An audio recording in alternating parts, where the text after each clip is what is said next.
nag-send kasi sa akin na 'di ba ang Congress at ang mga kaalyado ni Kuting ay pilit na sinisira si Morales, si former agent Morales.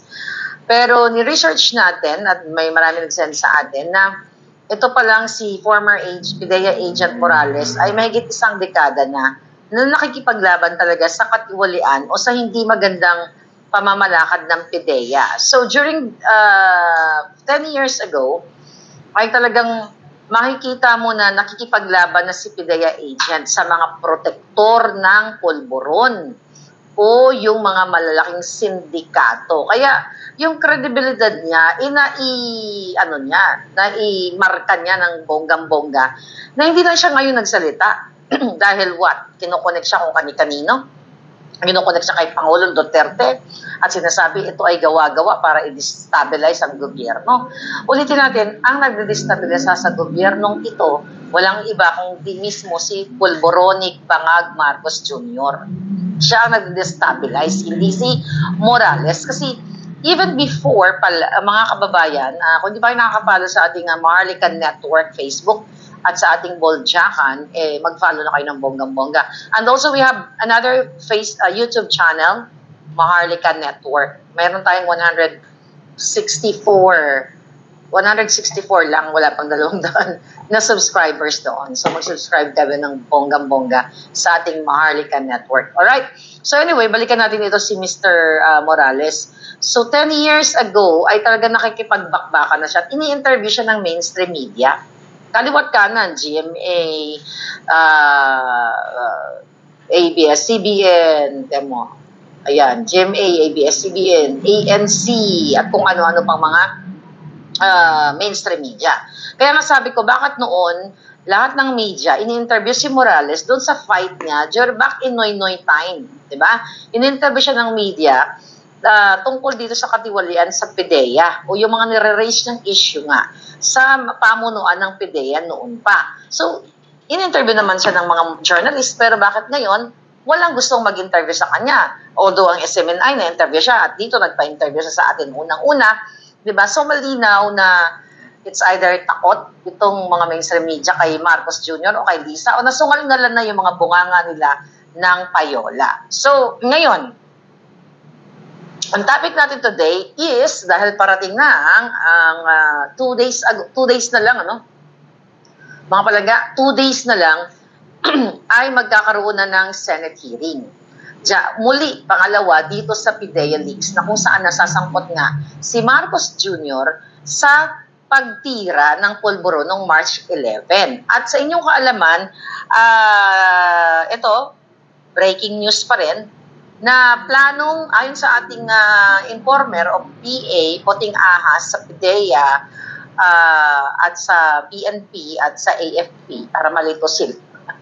Litong-lito na mga jotang ginimes, di ba? Sa gobyerno, yung ating mga PA dyan, sa bawat sulok ng ahensya ng gobyerno, ay plano daw, mga kababayan, na wag na hindi o ibo-boycott ni Lazo, okay, PIDEA Chief Lazo, etong hearing dahil talagang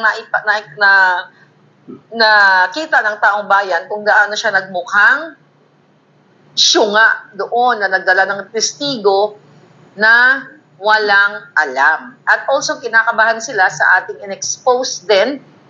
Actually, isusulatan ko ang Senate. Okay, isusulatan natin ang Senate na isama nila ang investigasyon, ang Committee on Public Order under kay Senator Bato na isama niya sa investigation yung questionabling 2 passport na ginagamit ni Imiterio Bitong o Ramil Bitong. Alright? 2 kasi yung pangalan niya. Okay. Alright. So ngayon, mga palangga, so yan ang gagawin, ang ano natin, okay? Alright. So ngayon, yan ang isa sa mga dapat na gawin ng committee sa May 7. Kasi mga kababayan, okay, itong si Bitong nga, may sumulat kasi sa atin, okay? May sumulat sa atin, si Ramil o Emeterio Bitong, mga kababayan, ay talaga namang lumabag sa batas na ito ay may criminal offense kung talagang ipapatupad lang. Kaya dapat maimbestigahan kasi noong March 4, 2024, bago tayo nag-expose dito tungkol sa pagbangag-bangag ni Marcos Jr. noong March 11, 2012, ay may nagsuplong na pala sa PDEA. Pero ayaw pansinin ni Lasso dahil ang pakiramdam ni Lasso ay pag-aari niya ang PDEA at above the law, pareho sila ng amo niyang bangag na si Marcos Jr. So dito sa ano na to mga palangga, sa information na ito, na gumagamit ka ng fake births, gumamit, ang istorya pala nito ni Bitong, okay? Tandaan nyo, si Bitong at si Lasso ay taga-takip ni Marcos Jr. sa kanyang pagpupulburon. Okay? Taga-takip at cover up, kumbaga. At ang isa pang kasabwat nila, ayon sa ating puting ahas, mga palangga, itong Colonel Magno na nasa likod ni Lasso noong time ng hearing na ito. At kasama din ito sa kanilang smuggling activities.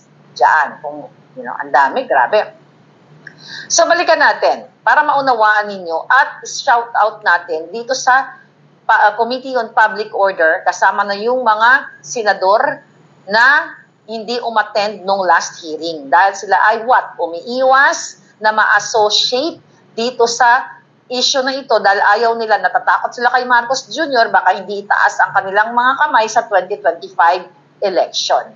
So, lingid sa kalaman ng ating bayan, mga palangga, gumamit pala ng fake birth certificate sa PMA noong pumasok itong si Ramil Bitong na naging AFP, naging general, mga palangga. So, imagine mo, gumamit siya ng fake birth certificate sa PMA. Okay? Pero, ang nakalagay sa kanyang birth certificate nung ipinanganak siya ay Emeterio Bitong. Okay? Emeterio. Pati sa Civil Service Commission, sa record niya, siya ay Ramil. Okay? Gamit niya, alam niyo, yung ginagamit niya yung ibang identity. Alright? So, kaya ito daw, mga palangga, ang isa sa kadahilanan na na-disapprove yung kanyang attestation or yung kanyang appointment na gusto siyang ilagay ni Lasso as what? As Director 3. Diba? Dahil nga dito sa mga issue na ito. Pero dahil talagang likas na mangbabali ng batas itong si Lasso, wala silang pakialam sa Civil Service Commission. Kaya naman itong si Bitong patuloy na gumagamit ng 2 pasaporte. At kahit na ito ay labag sa batas, sinusuportahan ni Marcos Jr. at itong ni Lasso. Imagine nyo, mga palangga. Kaya dapat ipatawag itong Bureau of Immigration. Ipa-check lahat ito. Susulatan ko kayo, ha? Kailangan pag-usapan nyo ito sa May 7. So, sangkot dito ang Bureau of Immigration. Bakit pinapayagan nila na itong mga inupo ni Marcos Jr., okay, at ni Lasso, ay 2 pasaporte. Gagamit ka lang naman ng 2 passport unless kung dual citizen ka, you have US passport or Japanese passport at meron kang Filipino passport. Pero sa case nitong ni Bitong ay Filipino lang ang kanyang citizenship. Pero bakit 2 yung kanyang passport? Ano ang kriminal na activity niya sa labas ng bansa? Kasi napag-alaman natin, mga kababayan, ay nagsubmit pala siya noong 1999 ng affidavit, okay, sa sa DFA na kung saan yung kanyang passport, okay, yung kanyang passport na Emeterio Bitong, right? Emeterio Bitong at Ramil Bitong, sinabi niya na ay iisang tao lamang. So, definitely, during that time, 1999, kung nag-submit ka na mamili ka kung Emeterio ang gusto mo o kung Ramil ang gusto mo, so, na-approve naman. The problem is, gumagamit pa rin siya ng 2 pasaporte. Pag lumalabas siya at makikita sa record sa immigration, as late as 2006, di ba, 1999, sinabi niya na ang Ramil at ang Emeterio ay iisa lamang na katauhan. Pero, in 2006, ayon sa ating PA, ay mayroong record sa immigration na 2 pasaporte ay ginagamit nitong taong ito. So, ang ibig sabihin, lumalabag siya sa batas. Ano ang issue niya? Ano ang purpose niya? Bakit 2 passport kapag nagta-travel siya abroad at hindi pa niya dinideclare na siya ay, ito, lalo na ngayon, ito, hindi dinideclare na siya ay taga-PDEA. So, bakit niya hindi dinideclare? Kasi nga, ang nakikita natin, dahil hindi siya nakapasa o na-disapprove yung kanyang appointment ng civil service. So, para safe, isa yun sa mga dahilan. Kaya niya dinideclare. Alright? Kasi bakit natin ito pinag-uusapan? Di ba kina-question nila si Morales na kaya siya daw ito i-dismiss? Di ba sinisira nila, kina-character assassinate nila si Morales? Pero ito palang si Bitong ay disapprove ang appointment pero pinoprotektahan ni Lazo. Baka itong Lazo na to, kung napanood yung hearing nung April 30, ay grabe ang pagtira kay Morales. Yun nga, sinisira na ito, nilabas pa niya yung personal data sheet. Pero ito palang kasabwat niya. Okay? Itong kasabwat niyang si Bitong ay naglumabag sa batas sa paggamit ng 2 passport. So see that? So mga kababayan, kailangan ninyong malaman yan at mukhang hindi a-attend itong si Lazo. Dahil yan ang kanilang sikretong yung strategy nila Lisa Tanas at ni Marcos Jr. Pero, mga kababayan, based nga dun sa report na natanggap natin na si Maricel Soriano ay a-attend. Alright? A-attend sa May 7. Ngayon na in-expect natin. Alam mo, I realize na overnight, pero ako naman, hindi ko naman binash si Maricel Soriano. Ang sinasabi ko lang, wag niyo akong materi-teri. Kasi nung nilabas ko itong dokumento na ito, kung kayo ay nakatutok sa akin, di ba hindi ko siya pinangalanan? It just so happened kasi na nandoon siya sa sa authority to operate, saka sa pre-op. So napakasakit sa akin yon na madamay siya dito pero wala tayong magawa. Kasi you know what, nung ako'y bata pa, pinapanood ko yan, yung Super Inday and the Golden Pibe. Okay, so I realized, sabi ko, pwede maging hero si Maricel Soriano. Right? Mag-a-agree kayo, mga palangga. Pwede siya maging hero kasi, alam mo yun, sana siya na yung susunod na Super Inday o superhero. At sana magkaroon siya ng tapang. Okay? Magkaroon siya ng tapang, courage, at yung selflessness na ipakita niya sa taong bayan na maging superhero siya talaga at panindigan niya yung kanyang pelikula na Super Inday and the Golden Bibe. Pero dapat ngayon, Super Inday and the Pulburon Boy. Di ba? Super Inday and the Pulburon Boy.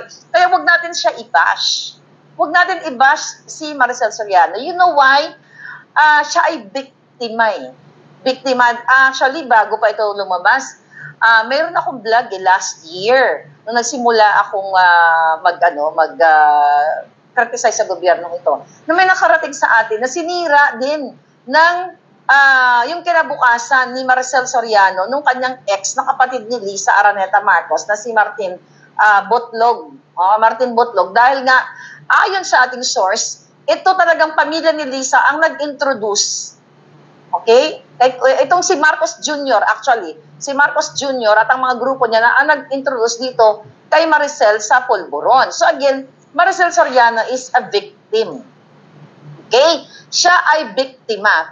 Pero sabi ko nga, kung siya ay magsabi lamang ng katotohanan na nakita niya, sana yakapin niya itong, tanggapin niya kasi hindi na siya, no way out na ito eh. Gawin niya na lang itong pangyayaring ito na maging tularan siya ng sambayan ng Pilipino, ng mga bata, na mag-stand up siya, mag-speak up siya for what is right, para sa kapakanan ng karamihan. Kasi lahat naman tayo may challenge sa buhay eh. Kasi pinanood ko, bago tayo mag-vlog, pinanood ko yung kanyang interview dito kay Astar Amoyo. Alam mo, I'm very emotional na galing siya sa mahirap na pamilya, particularly yung sinabi niya na doon sa interview na ano daw, na may, may panahon na nagdadasal siya, sabi niya, Lord, tulungan niyo naman po kami, wala po kaming makain. Kasi naranasan ko rin sa buhay ko na yung gigising ka, wala kang breakfast, di ba? Social, breakfast, wala kang almusal, sa tanghilian, wala ka. So, napaka-humble pala ng pinagdaanan niyang buhay. Yun nga lang, dumaan siya sa pagsubok, dumaan siya sa bagay na naging mahina siya. So instead of, ako naman, di ko naman binash si Maricel, di ba? Sabi ko naman, ayoko nga siyang pangalanan, pero I'm praying na sana sa kanyang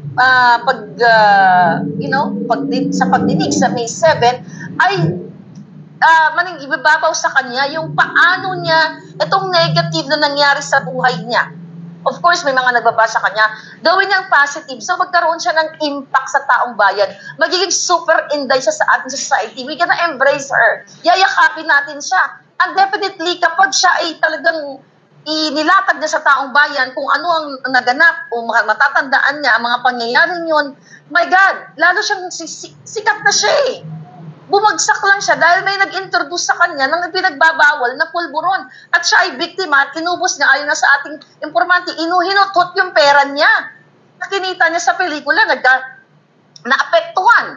Diba? Hindi lahat tayo nagkakamali. Maaring iba sa inyo dyan nakikinig. Meron kayong kamag-anak, kapatid na nalulung sa masamang bisyo pero pilit niyong binabangon. Pero kasi ang issue dito, mga palangga, is itong si Kuting, si Marcos Jr., kaya na hindi nagbabago sa halip nagnanakaw pa. So si Maricel, baka sabi ko nga, siya na yung magiging super inday talaga. Di ba? Meron tayong inday, tapos siya another super inday as a hero na makikilala ng magigising ang taong bayan at mailalagay muli siya sa history ng Pilipinas na may isang artista na nalubog man siya sa masamang bisyo pero bumangon siya at ipinakita niya sa taong bayan, tinanggap niya yung pagkakamali niya, then magiging inspirasyon siya ng kabataan na nalulung sa mga showbiz, mga personalities na ngayon maaring sila ay nagdudurog-durog at baka maging advocate pa si Maricel Soriano dito sa pangyayari yan. Kasi naniniwala tayo lahat ng pangyayari sa buhay,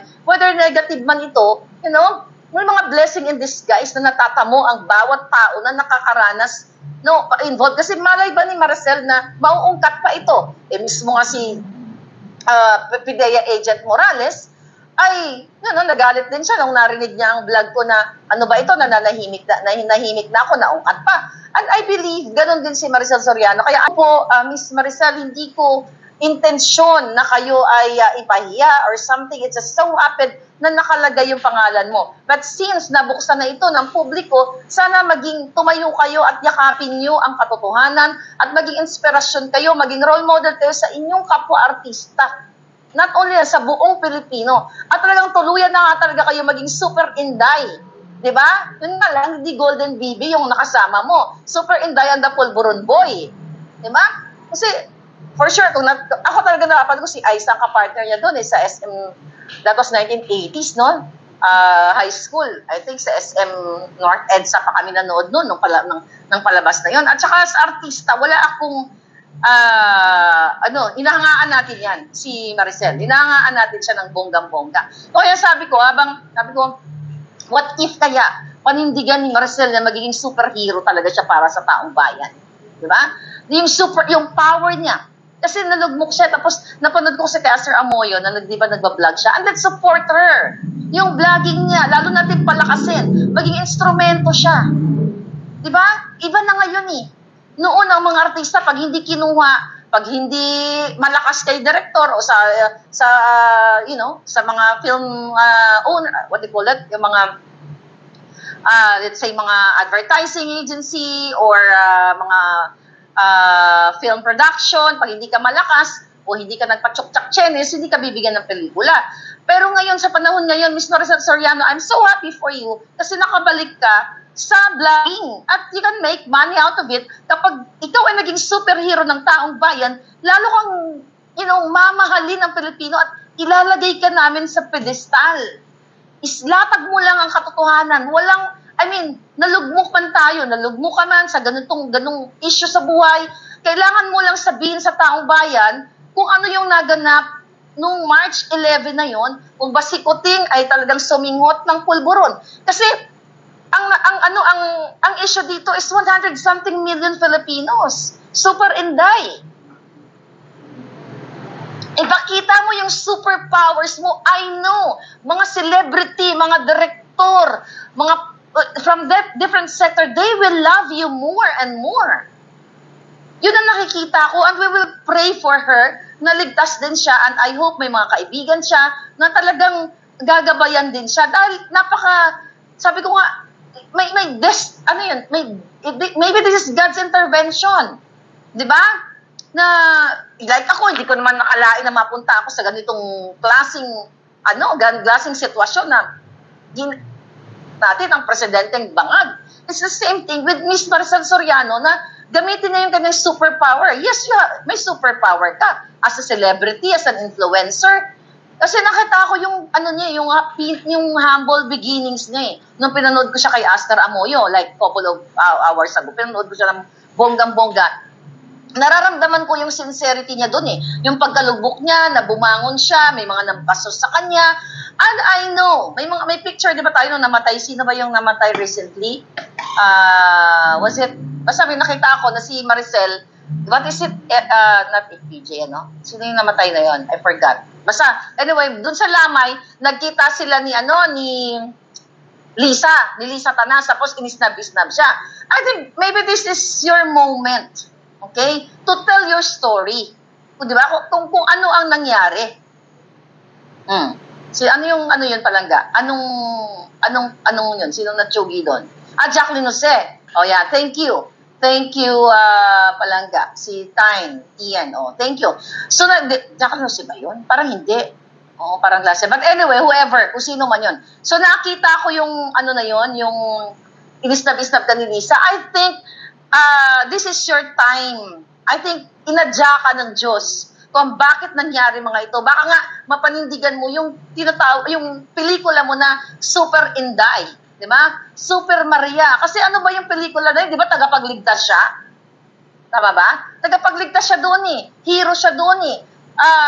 Ang nire-represent tong na yon, ng pelikula na yon, kung naalala ko, about yung love mo sa pamilya mo, yung pag-ibig mo sa family mo. So it's like sa buhay natin. Maging hero ka sa isang bayang Pilipino. We are 100 something million Filipinos.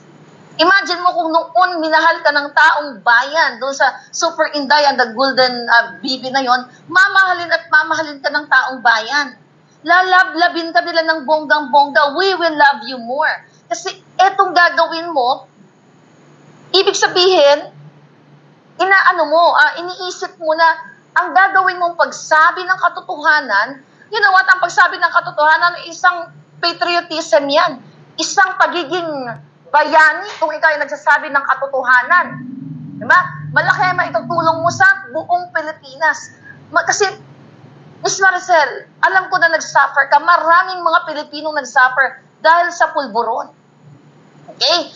Ito lang ang presidente natin na hindi nag-suffer sa pulburon. Kasi, nilalapastangan nila yung batas at nakasabwat nila lahat para hindi matuloy yung raid na yun noong March 11, 2012.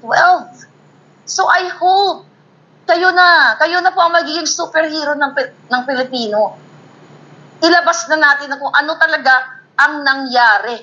Kung nagkamali man kayo, this is your time para makapag-contribute ka ng positive sa ating bayan. Kasi hindi maganda yung mga nababasa natin. Kasi wag na natin siya, nag-a-appeal ako sa Palangga, wag natin siyang i-bash dahil siya ay nalubog sa masamang bisyo. Dapat iangat natin siya kasi bumangon siya eh. Bumalik siya. Di ba? Nakabalik na siya. May mga show yata siya. May mga pelikula na siya. Di ba? Mas gusto natin yung nalubog gaman pero bumangon siya. Pero itong presidente, lumubog siya dun sa kanyang issue sa pulburo na yon sa the past. Ang 2012. Pero imbis na bumangon siya at ahon niya tayo dahil presidente siya, lalo niya tayong nilulubog. Kasi kasabwat sila sa manufacture ng pulburon, smuggling, bribery, lahat na. Maricel Soriano is what? Wala naman siyang ninakaw sa taong bayan. nasira lang yung kabuhayan niya dahil nalulong siya sa anuman yung, nasa anumang challenges ng buhay niya. Right? So I think, sabi ko nga, I hope ipagdasal natin na bigyan siya ng wisdom para sabihin niya, kasi ang laki po ng magiging impact ng presentation ni presence ni Maricel sa May 7. At pwede siya maging advocate, pwede siya maging speaker, pwede siya maging speaker ng TED Talk o speaker sa buong kung saan man. Di ba? I-educate niya yung tao, ang taong bayan, kung mga artista na kapwa niya, ano bang mapapala mo dito? Ano bang naidulot sa buhay mo? Kasi ang alam lang natin sa kanya, kikay siya, komedyante, I think it's okay to tell your story, kung ano yung pain, ano yung mga sufferings mo, para mas ma-learn ng taong bayan kung ano yung pinagdaanan niya. Kasi doon sa interview, sabi niya, sa interview with Aster Amoyong, sabi niya, ayaw daw niyang makita siya na umiiyak siya na malaman ng tao yung kanyang pain, kasi ang alam lang ng tao is happy siya. No, I think, kailangan din malaman ng bayan, kasi pag na-express mo, actually na-express na nung wala siyang pagkain, pagising sa umaga, walang breakfast, tapos sasabihin niya sa mga kapatid niya, matulog na lang ulit tayo. Yung ganun pinagdadaanan, nakaka-relate tayo eh. Dahil marami sa inyo din nakaranas ng ganung klaseng buhay. Kaya I think she's a good person. By watching that, she's a good person na nawala lang siya sa direksyon. Ganun talaga. There's no perfect life in this world. Pero at least, pag may mga challenges na ganun, tapangan niya yung sarili niya. At talagang sana nga, I am looking forward na maging advocate siya nitong pulburo na ito, o advocate siya for whatever, ang magandang maidulot sa Pilipinas, sa taong bayan, at i-educate niya yung tao, ang mga kapwa niya artista. At again, as a celebrity, as a vlogger now, na nagbablog siya. So, di ba minamahal natin yung mga taong role model? So, wala na tayong pag-asa kay Marcos Jr. Ayaw nga umamin eh. Wala nga ngayon eh. Wala siyang ginagawa kundi mag-vlog-vlog siya ng mga tungkol sa pagkain. May vlog ngayon si Kuting about paano daw yung pagmalaki yung mga pagkain natin mga Pilipino. Pero yung pulburo, nakalimutan niyang isama. So I think, ang asahan na lang natin kay Ms. Maricel Soriano ay maging role model siya ng taong bayan, maging super inday ka. Just tell the truth and nothing but the truth, and people will love you. Sabi ko, kami ang mga hurado. Kami ang iyong audience. Kami ang tagapanood. Kung sinuportahan ka ng iyong mga fans in the past, 50 years ago, 40 years, 30 years ago, ay iba sa kanila, buhay pa, like ako. Buhay pa ako ng bongga-bongga. We will love you more. We will support you kung ano man, pelikula, vlog. Basta just tell the truth para sa taong bayan. At bibigyan ka for sure. Maraming mga NGO organizations na kukuha sa'yo as a speaker, mamahalin ka. Talagang yun ang nakikita ko eh. Basta yakapin niya lang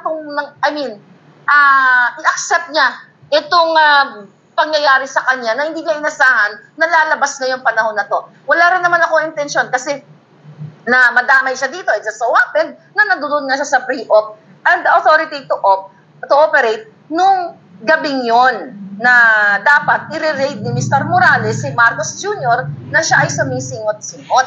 So, importante ito dahil nakasalalay ang kinabukasan ng taong bayan. Si Ms. Maricel Soriano, pwede natin siyang yakapin ng bonggang-bongga dahil wala po siyang ninakaw sa pera ng bayan. Wala naman dinadala si Maricel Soriano na mga pulboroni, katulad ni Kuting, sinasama pa sa kanilang mga travel.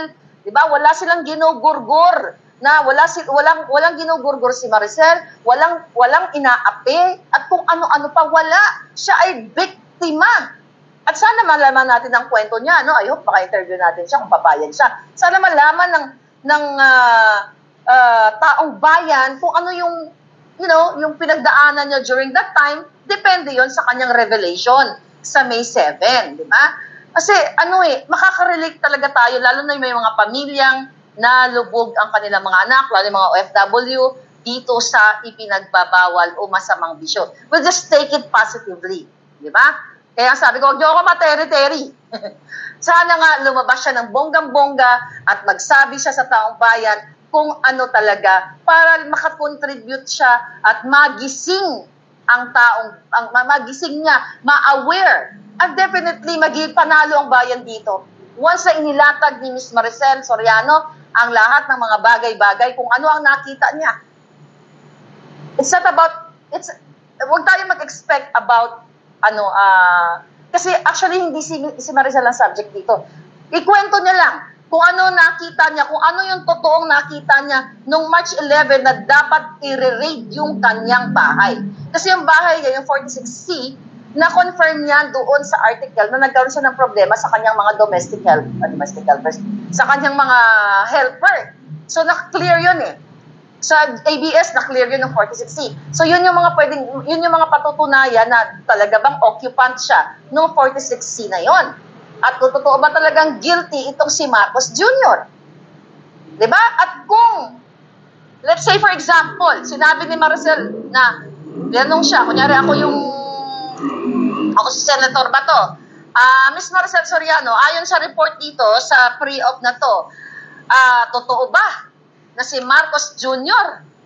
ay nandoon sa iyong condo unit at sumisinghot ng ipinagbabawal na white powdery substance at hindi gawgaw, hindi asin, hindi arena o pulburon, di ba? Pag sinagot ni Maricel ng bonggang-bongga, yes, Your Honor. Nung gabing yun, March 11, kasama ko po, nandun po ako sa condo unit ko, kasama pang ibang mga inuman or something, kung ano man ang ginagawa ninyo. Yes, kitang-kita ko po si Ferdinand Marcos Bongbong Marcos Jr. na sumisinghot ng pulburon. So kapag nanumpa siya doon, kasi masusumpa siya sa Senado di ba? So that's the time kung hindi makapal ang mukha at hindi bangag si Marcos Jr., ang una-una niyang gagawin ay resignation kung meron silang concern sa taong bayan. But we all know na ang gobyernong bangag ay walang concern sa taong bayan kasi gusto nilang ubusin at ubusin ang pera ninyo, gusto gusto nila kayong babuyin. Tignan nyo na lang yung 1.8 kilograms 1.8 tons na pulburon na pinoprotektahan nila ang driver at ayaw nila ilabas ang pangalan doon sa mugshot, ayaw nila ilabas yung mukha. Pero si Morales at siya protektado with bulletproof at kung ano-ano pang mga security, pero yung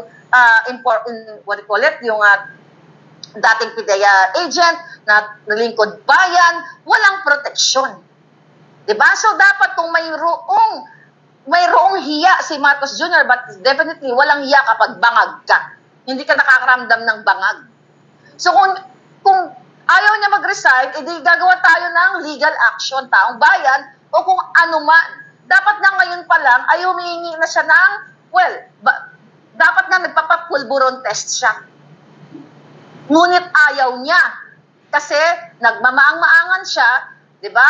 Nag-ino-inosentehan siya na siya ay hindi nagpupulburon. Pero kitang-kita naman sa manifestations ng kanyang bibig, ng kanyang aksyon, pakikipag-bang-bang-bang at gusto kayong isalang sa bang-bang-bang at gusto kayong matsyugi, lahat ng ganun-ganun na lang. Yung pagnanakaw nila, yung papamanlano nila sa loto na walang humpay, definitely wala siyang pakialam imbis na ayusin ang mga ahensya ng gobyerno katulad ng PIDEA, pero magkakasabwat sila. At ang strategy nila, hindi aaten si Lazo dahil lalo silang mapapahamak daw, sabi ng ating informer, kasi nga mga sinungaling o walang kinalaman yung mga testigong idinala niya doon. So dapat nga pag let's say for example, let's hope for the best, 2 days na lang, masabi ni Maricel, yes, Your Honor, nakita ko po si Marcos Jr. na sumisingot-singot.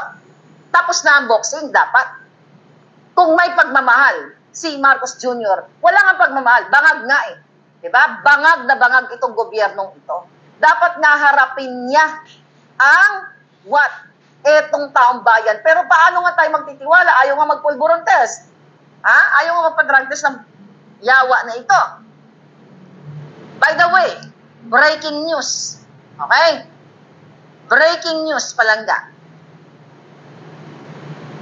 Okay, breaking news. Ginipit na naman, sinupress na naman ni Marcos Bangag, ni Lisa, ang rally, ang maisog rally sa Dumaguete. Nakita nyo, mga kababayan, Miss Maricel, nakita nyo kung paano sinusuppress? Kung paano ginigipit tayo, ang kalayaan ng pagpapahayag? Etong maisog rally na ito. opisyal na pahayag galing kay Doc Lorraine Badoy. Maalab na pagbati sa lahat. Maisog namin pinapaalam sa lahat ng ibinigay na permit para sa Prayer for Peace Rally sa Dumaguete City ay binawi at kinansila ng LGU ng naturang lungsod. Sino ang involved dito? Si Abalos, si Tambaluslos, si Lisa, si Marcos. Tingnan nyo, ang kalayaan natin, ang constitutional rights sa bawat Pilipino for to express yung kanilang saloobin, yung kanilang sentimiento sa bangag na gobyernong ito, pinigil na naman. Only, my God, kahit ng panahon ni Noynoy, may maraming nagrarally. Pero dito kay Marcos Jr., kay Lisa Tanas, Lisa Kidnapper, talagang gusto ni, takot na takot sila, umiikot sila ang tumbo. Kaya Miss Maricel, tuluyan mo na tong mga to. Sabihin mo na kung anong nakita mo noong March 11 na to. Gagawin ka namin super inday, superhero. Kung pwede lang, lalapatan ka namin ng lahat ng mga medalya. Kung meron mga kuminahan ng ginto, paggagawa kita ng medalyang ginto at isasabit ko sa'yo para sa freedom ng taong bayan. Sabi dito, mga palangga, ng message. Pinigil nga. Ang pangunahing dahilan ay kulang daw ang kanilang kapulisan para masiguro ang safety at kaayusan sa nakaplanong pagtitipon na dadaluhan ni former President Rodrigo Roa Duterte. Malinaw na isa na namang pakana ito para pigilan ang Prayer for Peace Rally kahit pa man sa pakikipag-dialogo, okay? Ano to? At pakikiusap ng mga organizers kay City Mayor Remulyo, okay, kasama ang kanyang city administrator na si Ms. Lilani Ramon noong May 4, 2024 ng hapon, ay matigas na iginiit ng alkalde na i-cancel ang naibigay na permit. Imagine mo, nabigay na, kinancel ng mga jutang dinimis. Kasi nga, takot na nga si Bangag bangag na sila. Kasi gising na kayo eh. At itong May 7 na to, na hearing na to, takot na takot sila dito. Takot na takot sila kay Ms. Maricel Soriano. And I hope walang nakipag-usap kay Maricel. Kasi kay Morales, di ba, ayon sa ating PA, ginagapang itong si Morales na huwag umattend sa May 7. And we also pray for Morales na hindi siya basta-basta magpapasindak dito sa mga yawa na ito. Ang sabi ng mga giatay, okay, noong May 4, 2024 ng hapon ay matigas na iginit ng alkalde na ikansela ang nagbigay na permit.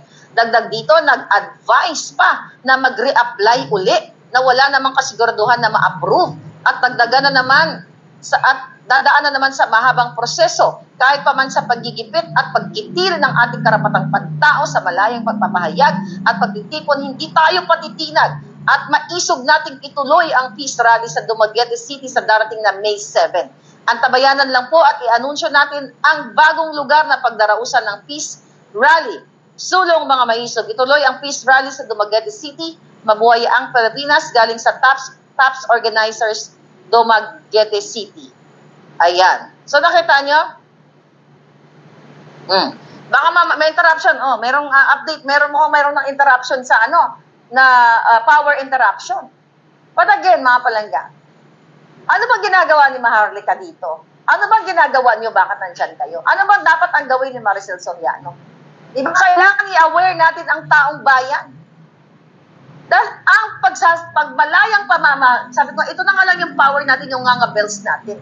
Gusto pang supilin, gusto pang sikilin nitong bangag na presidente. And I hope si Super Inday ay magiging kabahagi natin dito sa ating pangarap na magkaroon ng wag magkaroon ng bangag na presidente. Sana maging katuwang natin siya kasi peaceful protest ito eh. Malaya na, nasa konstitusyon ito, malayang pamamahayag, malayang pagtitipon dahil gusto mong ihayag ang iyong mga hinaing sa jutang Jenimes na bangag na presidente o bangag na gobyerno. So kita nyo ginagawa nila, panggigipit lahat.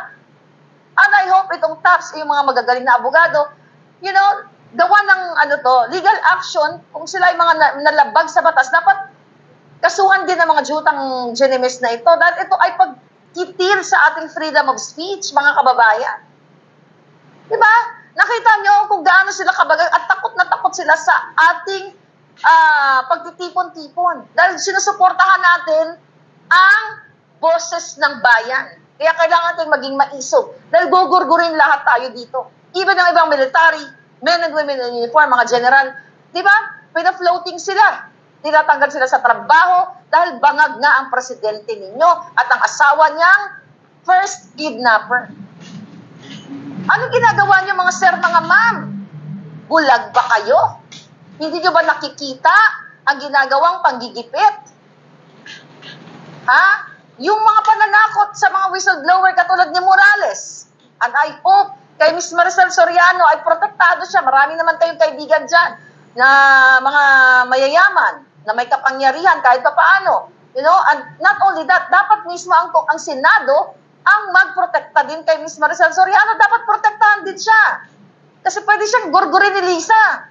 Ang jutang generis na yan, manggugurgur yan at mangkikidnap. Nireport ko yan sa FBI, sa authorities dito, na kung anong mangyari sa akin, di ba, siya ang gugurgur. And I'm so happy with Morales na dinocument niya sa Senado mismo, on record, na kapag may mangyari sa kanya, ang gumurgur sa kanya ay si Coting, yung involved doon, si Marcos Jr. Paninikit, pananakot na ito, mga kababayan. Sino ang magtutulungan? Taong bayan. Dapat kausapin nyo ang pamilya nyo, mga kamag-anak nyo, lahat na kaibigan nyo, to raise awareness na tayo ay gugurgurin, susupilin, papatayan tayo ng kuryente, haharangan. Di ba, remember dun sa Davao del Norte, nagkaroon ng delay dun sa airport, nagkaroon ng power interruption. Nakita nyo, sobrang ang ginagawa ng mga Jinayupak na ito. Kailangan talagang magsalita na tayo, mag-speak up na tayo. Even mainstream media. Walang ginagawa. Mga takot, duwag, personal, o vested interest. Kaya we're looking forward na lahat tayo mga advocates. Pero mas malaki ang responsibilidad na nakaatang ngayon kay Maricel Soriano kasi gusto ko siya maging super inday. Gusto ko siya maging advocate. Later on, maging speaker siya. At mamahalin ka, and, you know, believe me, Ms. Maricel Soriano, mamahalin ka ng taong bayan. Hindi ka mababash, mamahalin ka ng bonggang-bongga pag ikaw ay magiging what? Hero ng taong bayan. Baaring yan ang binigay sa'yo ng tadhana. Yan ang binigay sa'yong what do you call, mission. Sabi ko nga na ano ka man, okay, nalubog ka man, pero ibangon mo at magiging super inday ka at superhero ka nga dito sa ating bayan. Sobrang ang ginagawa nila. Imagine mo ito, ginagapang si Morales, si Lisa naghahanap, okay, naghahanap ng mga tao para pigilan si Morales. Kaya I hope, Mr. Jonathan Morales, huwag niyo pong biguin ang taong bayan. Nakita ko naman in 10 years, may isang dekada kayo nakikipaglaban. Ang daming panggigipit nitong mga ano na to, nitong gobyernong ito. Si Lasso, walang plano daw umaten. Tabantayan natin. Si Marcos Jr., ang ingay-ingay ng taong bayan. Ayaw niyang sumagot, ayaw niya magpa-drug test, tapos ngayon nag-food vlog. Ano yung kansyutahan yan? Lumayos na lang sa dyan. Gusto niya pala mag-food vlog eh. Dapat ilub-lub yun sa isang kawang lugaw. Pati yung Paris na nagbablog ngayon, sinasakyan niya. Nakita ninyo, cover up yan. Tapos kahapon, few weeks ago, nagbasa ng Bible verse. Nagdrama-drama na kunyari maka-Diyos. Diba? Yan ay cover up manipulation. Even yung mga Katoliko ay binababoy niya reliyon natin. Imbis na sagutin niya itong magpa-drug test siyang yawa niya, ayaw niya. Mas inuna pa niya ang food vlog. See that? So you have to speak up. I-push natin si Ms. Maricel Soriano na super inday, ganon. Kasi kailangan niya ng taong bayan na mag-motivate sa kanya to tell the truth. Bigyan niyo sila pabahain niyo yung suporta sa kanya. Not to bash. Siya ay biktima, wala siyang ninakaw sa bayan. Walang ninakaw si super inday. Hindi siya nakikipagsabwatan sa smuggling. Si Marcos Jr., si Lisa, kidnapping, smuggling, pulburon, lahat, bribery, extortion. Maricel Soriano is a victim. So we have to support her para maliwanagan siya sa May 7. At yung mga kaibigan niya, supportahan niyo siya. No? Make her safe. Kita niyo binababoy na tayo, 2 passport, pinaglalaruan ng Pilipino. Ang dami nilang kasalanan sa atin, mga palangga. Ang dami, tapos ito pang mga senador na ito. Di ba? Yung mga pinangalanan tayong senador, si Cayetano sa Blue Ribbon din yun eh.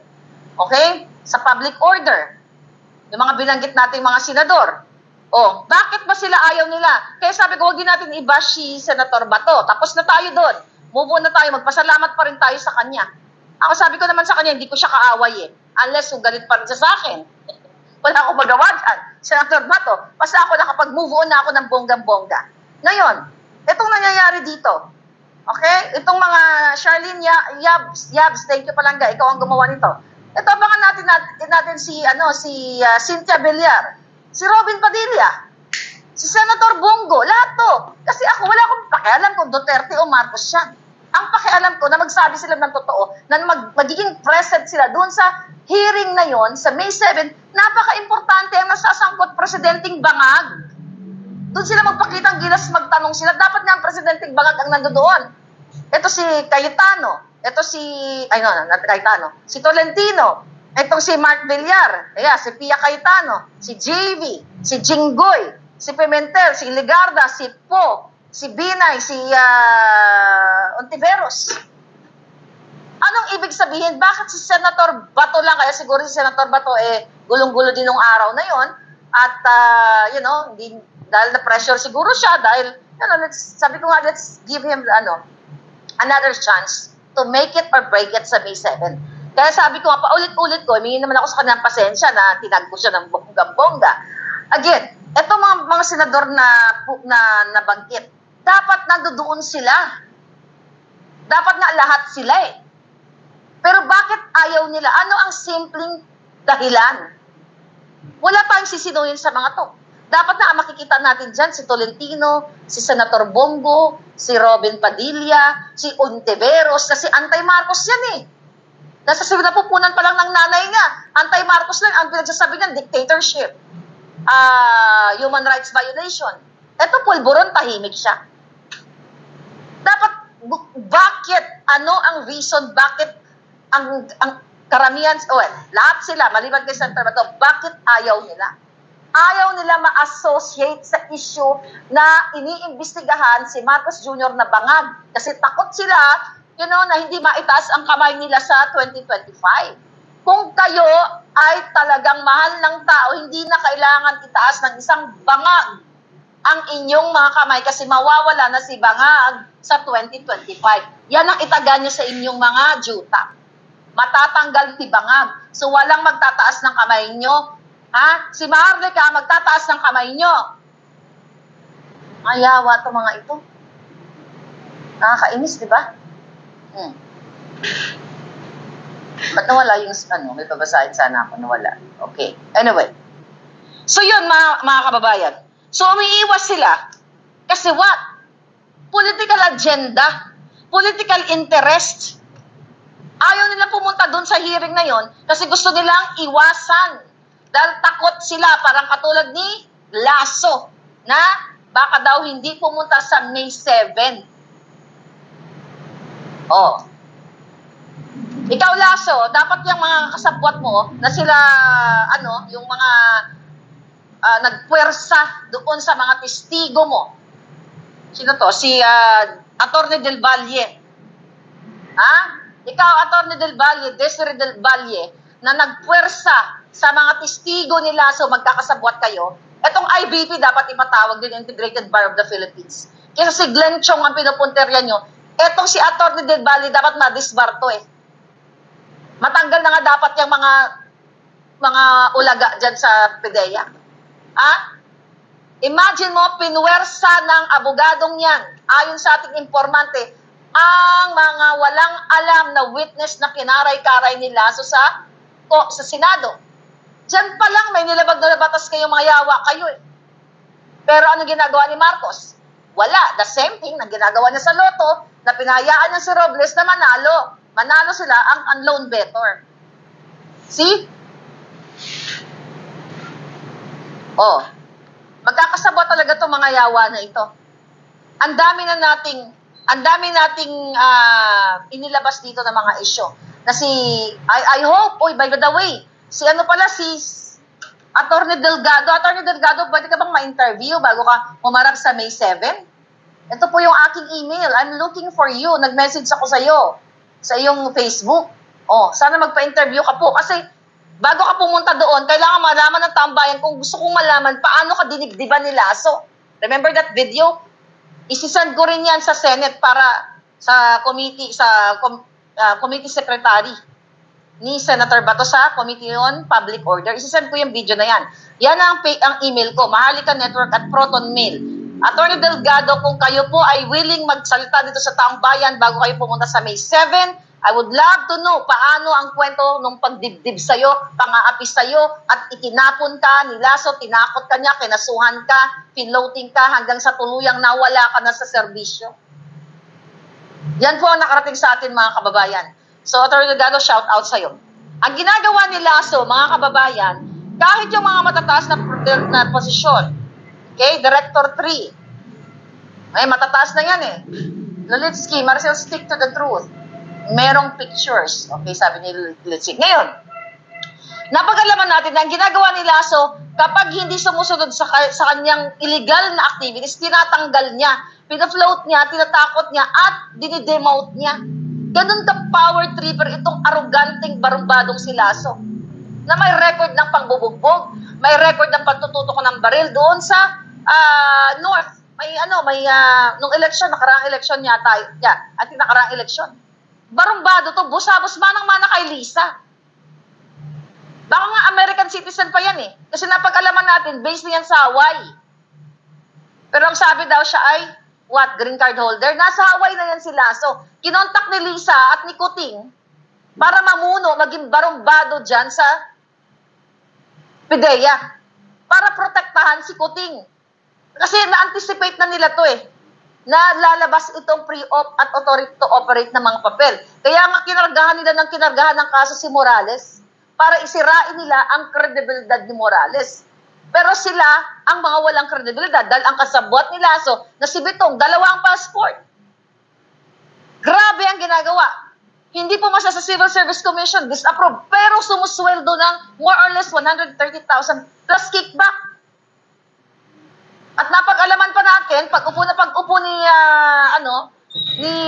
Bitong ay binigyan ng 2.5 million ni Lasso. Kasi nagpaawa daw dahil walang mga gamit sa bahay. Ayon sa ating puting ahas. Ha? Lasso, ganun mo na lang ba ibigay ang pera ng taong bayan? 2.5 million upfront, regalo, pag-upo ni Bitong. Okay. Tignan natin to. 2.5M. Okay. Ano ang sabi sa atin ng ating informante? Maharlika, sabihin mo sa taong bayan, okay, na pag-upo ni Bitong kahit hindi pa na-approve ang kanyang appointment, okay, dito galing sa akin, galing sa puting ahas, ay binigyan siya ng 2.5 million ni Lasso kasi nagpapaawa siya na wala daw siyang mga gamit, at ibinulsa daw ng buksit. Okay? Hindi ka pa nakakaupo, Lasso, sagutin mo to. Kayo sa PIDEA, mag-speak up kayo. Gaano katotoo na itong 2 ang passport na si Bitong at hindi aprobado sa Civil Service Commission, hindi pa nakaupo, ayon sa ating source ay binigyan daw ng 2.5 million. Gano'n na lang ibigay ang pera ng taong bayan. Kaya pa si Marcos Jr. mula sa Hawaii ay pinaupo dyan sa PIDEA itong aroganting si Lasso para pagtakpan ang pagiging bangag-bangag niya. Kaya ang pag-asa natin na, again, si Maricel Soriano na maging super inday. Ilatag mo, Miss Maricel, ang iyong ang katotohanan. Katotohanan lang. Hindi ka matatalo dito. Sa katotohanan ka lang mag-stick. Okay? Naalala nyo kung gaano ka walang hiya itong pamuna ni Lasso, kung kayo nakatutok. Di ba, mayroong namatay na PIDEA agent na si Alvin Yaptangco na pinatapon ni Lasso sa Mindoro. Remember that? Na inutusan, okay, nila, okay? Okay, mga palangga. Kung naalala ninyo, itong binabanggit kong pangalan, Na si Yap Tangco na namatayan, batang-bata pa yan. Okay? Batang-bata pa yan siya. Inutusan siyang bumili ng bulaklak ng Galvan. Okay? Nung Marla Galvan. Wala naman binigay na pera. Tapos nung walang nabiling bulaklak, si Yap Tangco, tinapon nila sa Mindoro, yun lang. Ganun kabarambado yung Chilalaso na yan, mga kababayan. Tinapon sa Mindoro, taga Maynila, nahiwalay sa pamilya. So naapektuhan, na-depress, inatake sa puso. So indirectly, kayo ang naggurgur sa tao na nagtatrabaho lamang. Tapos itong Galvan na ito ay what? Umupo bilang hawak ang finance para maniobrahin nyo ang pera ng bayan, magkakasabwat kayo lahat. Pero dahil nga bangag si Kuting, okay? Itong magkakasabwat sila Colonel Magno, nandun doon sa Senate hearing, ang taga-Buyo dito kay Lasso. Marami kayo silang ginugurgur na buhay na kinabukasan ng bayan, ay kinabukasan ng mga tao, pinapatapon sa bundok ng hibok-hibok. Dahil malakas ang loob ni Lasso, dahil ang nagpaupo sa kanya isang bangag na presidente at kailangan ni Marcos Jr. na pagtakpan, ni Marcos Jr. ang katulad ni Lasso para pagtakpan siya at sasabihin AI ang authority to op at yung pre-op, mga kababayan. Ganito ang paglubog. Nalulubog na kayo sa kumunoy. Walang pakialam ang jutang Ginimis. Tignan mo yung first lady yung cute daw. Kasing cute ng ng ahas sa kumunoy.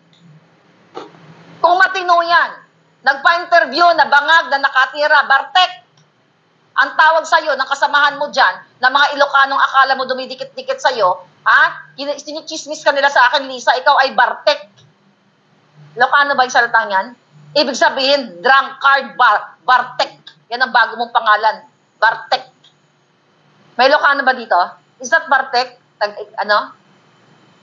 Bartek is Ilocano palangga? Anyway, ikaw Lisang Bartek ka, bangag na Bartek. Ano ang ginagawa nito, mga kababayan? Kaya sobra na pinipigil ang pang-rally, pagtatakpan ko, nagpa-interview ang gaga. Matino ba yan? Pagpapa-interview ka, kunyari, pahirap, epek-epek lang, Bartikero, sabi ni Jelan. Ilocano? See? Bartik is lasing. Tama. So, tama yung mga Ilocano ko, mga kaibigan. Miss Marlica, ang tawag namin dyan, mga Bartek. Ayan, Lisa, sukang-suka sa'yo. Akala mo nakipag-inom-inuman, nakipag-Bartikan lang sa'yo. Isa kang Bartek. Yan, bagong pangalan yan, Bartikera. You learn today. Ilocano? Ayan, Ilocano, nabartek, lasing. Tama. Nabartek. Napuskol tarupam, nabartek. Di ba? Napuskol tarupam, ahas, nabartek. Pwede ako mag-Ilocano, Barteker, kaya ko yung kaya ko yung accent nyo. Nabartek, awanti danom, awanti alat. Anyway, you have to know, these people na nagbibigay sa atin information, tabartikan gaga. So sobrang ang pagigipit na sa inyo. So we're looking forward na si Miss Maricel Soriano talaga ay mag-up na para sa Pilipino. Alam nyo, ang buhay ng tao, hindi mo alam kung ano yung magiging kapalaran mo Pwede siyang tanghaling hero ng bayan. Bartek tabutod! Sabi ni Palanga, I love that. Siya ang sabi nun. Sabi ni Romantic Monta, Bartek tabutod! Ilonggo, tsaka Ilonggo at tsaka Ilocano.